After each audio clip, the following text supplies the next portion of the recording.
Sapa supremo एवं पूर्व मुख्यमंत्री अखिलेश यादव ने भाजपा सरकार पर साधा निशाना लगाए गंभीर आरोप।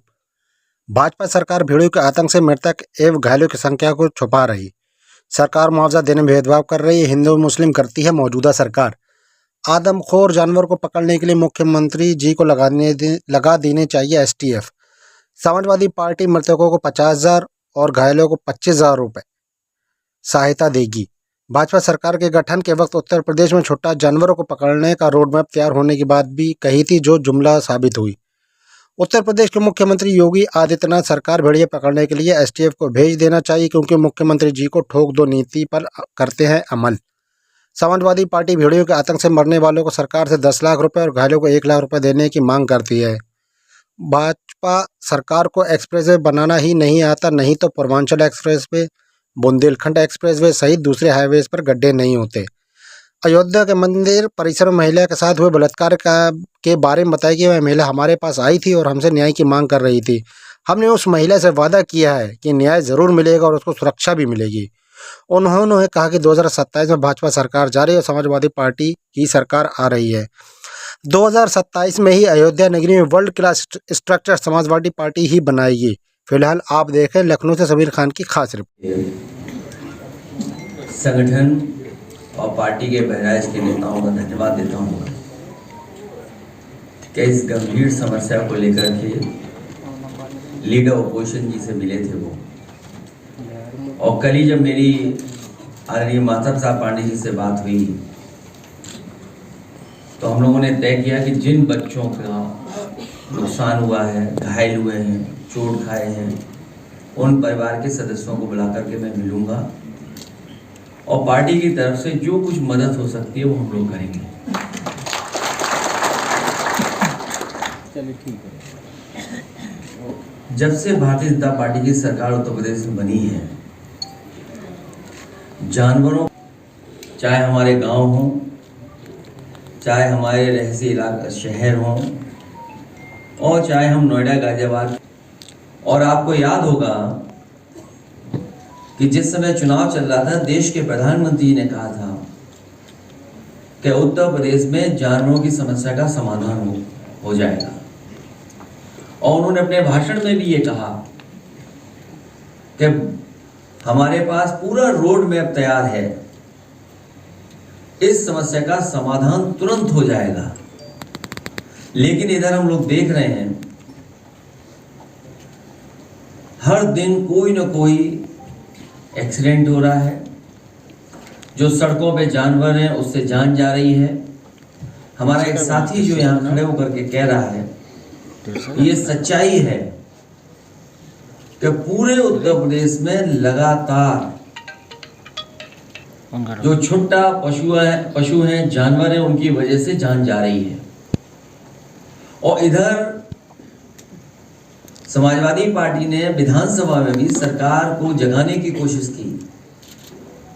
टाइगर से, लेपर्ड से, जो हमारे जंगल के किनारे वाले जिले हैं उनमें समय समय पर जाने गई हैं, जिसमें बिजनौर है, पीलीभीत है, लखीमपुर है, आपका सीतापुर है, आगे बहराइच है, श्रावस्ती है, बलरामपुर है। इन तमाम जिलों में सूचनाएं हैं जहां पर जानवर आए हैं, जंगलों से निकल करके आए हैं और अटैक किया है, जिससे बड़े पैमाने पे लोगों की, किसानों की, गरीबों की जान गई। और इधर जो सुनने को मिल रहा है और देखने को मिल रहा है कि गीदड़ की वजह से पूरे के पूरा जो हमारा क्षेत्र परेशान है, लोग भयभीत हैं, डरे हुए हैं। हमारे तमाम पत्रकार साथी भी मौके पे गए हैं, परिवार के सदस्यों से मिले हैं, उनकी बातचीत भी उन्होंने दिखाई है। और सरकार अभी भी गंभीर नहीं है। कभी सरकार ड्रोन उड़ाती है, कभी मुख्यमंत्री जी गोदी में बच्चे लेकर के ये साबित करने की कोशिश करते हैं कि सब बच्चे सुरक्षित हैं और हमने मदद कर दी, और जब मदद भी की गई तो उसमें भेदभाव हुआ है। कम से कम सरकार को गरीब के साथ भेदभाव नहीं करना चाहिए। आपसे आपके बीच में इस बात को कहा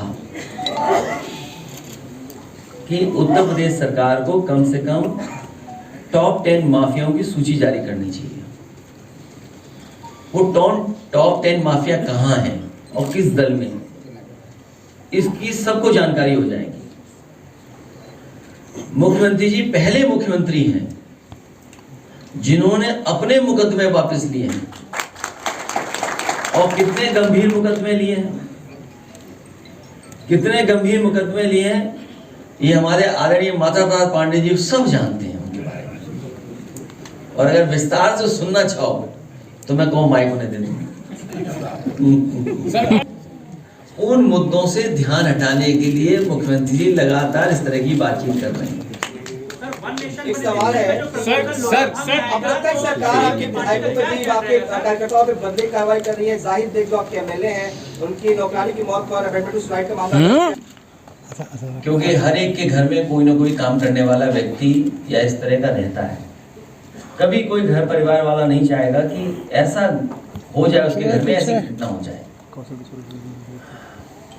उन्हें इसीलिए परेशान किया जा रहा है कि एक तो वो समाजवादी पार्टी है और दूसरा भारतीय जनता पार्टी को इससे लाभ मिलेगा हिंदू मुस्लिम डिवाइड करने में। ये पहले दिन से स्ट्रेटजी है भारतीय जनता पार्टी की कि समाजवादी पार्टी को कैसे बदनाम किया जाए, और अगर कहीं कोई मुस्लिम है तो बदनाम समाजवादी पार्टी को कर दो। सर कल अयोध्या की जो रेप पीड़िता थी उससे मुलाकात हुई आपकी, सर क्या बात रही वहाँ? उसने मुझसे कहा कि सुरक्षा मिलनी चाहिए, उसे न्याय मिलना चाहिए, और जो दोषी हैं उनके खिलाफ कार्रवाई हो, उसकी नौकरी जो मंदिर परिषद में थी उसकी नौकरी न छीनी जाए, और उसके परिवार के ऊपर अननेसेसरी दबाव न बनाया जाए, क्योंकि सरकार कोशिश कर रही है कि दबाव बनाया जाए, क्योंकि उसमें भारतीय जनता पार्टी के ही लोग शामिल हैं। तो कम से कम मुख्यमंत्री जी मिल्कीपुर गए हैं, उस बेटी के न्याय दिलाने के लिए भी कुछ न कुछ कहेंगे। भाजपा ये कह रही है कि इससे बहुत बड़ा पैसा फंड बचेगा, क्योंकि बार-बार चुनाव होते हैं। पहले फेज में हम लोकसभा और विधानसभा के चुनाव कराएंगे, 100 दिनों के भीतर निकाय चुनाव कराएंगे। इस पर समाजवादी पार्टी का एग्जैक्ट स्टैंड क्या है? लोकसभा में जब ये टेबल होगा तब क्या आप लोगों का स्टैंड है? कल को भारतीय जनता पार्टी ये कहेगी, क्योंकि वन नेशन वन इलेक्शन हो जाएगा। चुनाव आयोग का काम क्या है फिर? चुनाव आयोग में भी जो अधिकारी हैं, कर्मचारी, उन पर भी बहुत खर्चा होता है। और आप साजिश से सावधान इसलिए रहिए कि इसमें कर्मचारी और अधिकारी आउटसोर्स किए जाएंगे, लेटरल एंट्री से लाए जाएंगे। मान लीजिए अगर लेटरल एंट्री से लाए गए तब, क्योंकि वाइल्ड लाइफ मैनेजमेंट पे जो खर्चा होता है या समय समय पे जो सूचना मिलने पर सरकार खर्च करती है, आखिरकार वो अरबों रुपए का क्या हुआ पैसे का? क्या वजह है कि उनके अपने लोगों को बंदूक लेकर के निकलना पड़ रहा है? या हो सकता है कि जिन मंत्री का विभाग है उन्हें भी काम करने का मौका न मिल रहा, उन्हें काम करने न दिया जा रहा हो।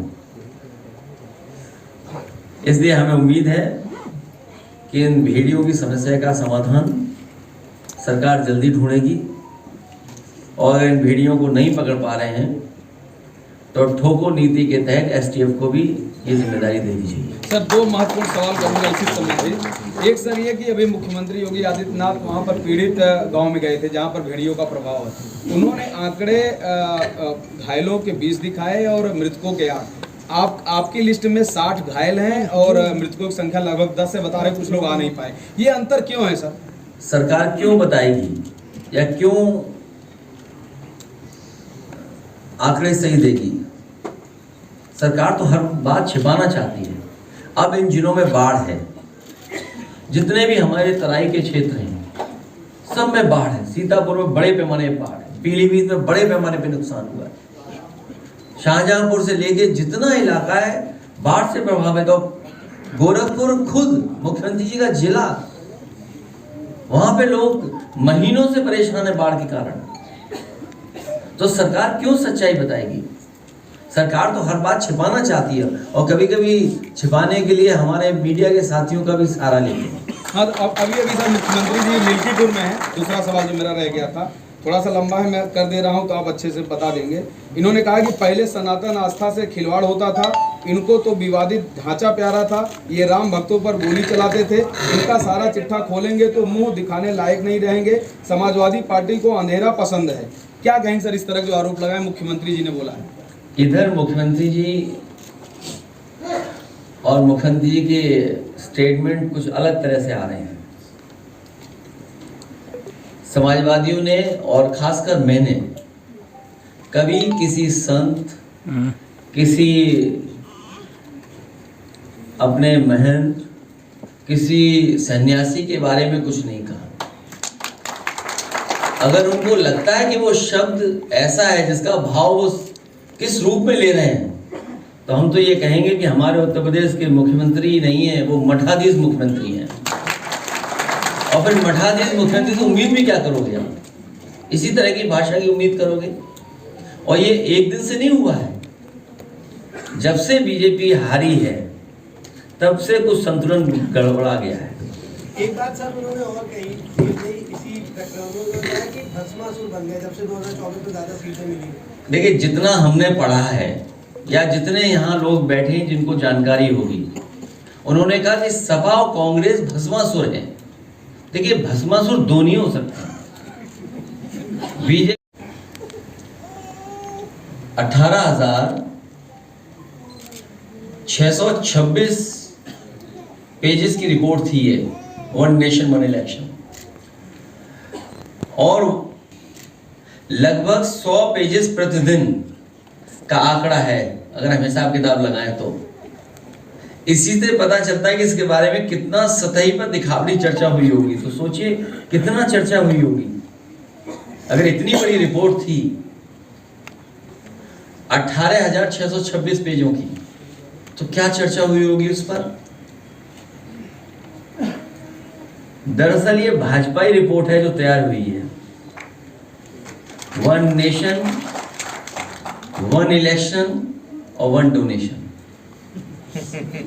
अखिलेश जी, योगी जी का बयान आया है मिल्कीपुर में कि 2017 से पहले समाजवादी गुंडे गरीब का राशन खा जाते थे। इसके साथ ही साथ बगुआ घर में 12 बजे तक सोता था और माफिया समांतर सरकार चलाते थे। ये सब ढिसे पिटे डायलॉग पुराने वाले। दोबारा और मैं इसीलिए कहता हूँ कि ये सब पुराने डायलॉग हैं, पुराना सब कुछ है, हिसाब किताब। उत्तर प्रदेश की जनता नया चाहती है, नया विकास चाहती है, इनको हटाएगी। कल तो उन्होंने ये हटते जा रहे हैं। अखिलेश जी, कल तो उन्होंने समाजवादी पार्टी को दरिंदों का गैंग बताया। आज समझ लो कितना संतुलन बिगड़ा है। और ये भी कहा कि औरंगजेब की आत्मा जो समाजवादी पार्टी में आ गई। समाजवादी पार्टी की मांग है कि जिन बच्चों की जान गई है उन परिवार के सदस्यों को 10 लाख रुपए की मदद हो, और जो घायल बच्चे हैं उनको 1 लाख रुपए की मदद सरकार को करनी चाहिए, और उनका पूरा का पूरा इलाज और सुरक्षा का इंतजाम होना चाहिए। जानवर जान ले रहे हैं यहाँ पे तो। और जिन्होंने, जैसा मैंने पहले कहा कि जिन्होंने जानवर की समस्या को खत्म करने के लिए बड़े बड़े वादे किए थे, निश्चित होनी चाहिए, और वादा खिलाफी पर सवाल भी उठने चाहिए। जानवरों की समस्या से निपटने के लिए एक एसटीएफ बनानी चाहिए, और या फिर गीदड़ की समस्या का समाधान के लिए ये भी केस एसटीएफ को ट्रांसफर कर देना चाहिए। जो लोग देखते ही कहते हैं ठोक दो, कम से कम उस एसटीएफ को ये नया काम देना चाहिए कि गीदड़ों को भी ठोक दें। जानवरों के इनकाउंटर की जगह उनके रिहायशी जंगलों को अवैध कटाई से रोकने की जरूरत है। और सच्चाई ये है, बहुत जबरदस्त, जब से भारतीय जनता पार्टी की सरकार आई है, बड़े पैमाने पे जंगल की कटाई होना शुरू हुआ है। बड़े पैमाने पे जंगल काटे जा रहे हैं। जानवरों की समस्या से निपटने के लिए बुलडोजरी सोच से उभरना होगा। उन आईएएस अधिकारियों और मंत्रियों में दंडात्मक कार्रवाई होनी चाहिए जिन्हें इन कामों पर तथाकथित रूप से लगाया गया था। अगर आपको याद हो, एक नोडल ऑफिसर तैयार किया गया था। एक नोडल ऑफिसर की जिम्मेदारी थी जानवरों की समस्या का समाधान के लिए। आखिरकार उन नोडल ऑफिसर पर क्या कार्रवाई हो रही है? क्या कोई दंडात्मक कार्रवाई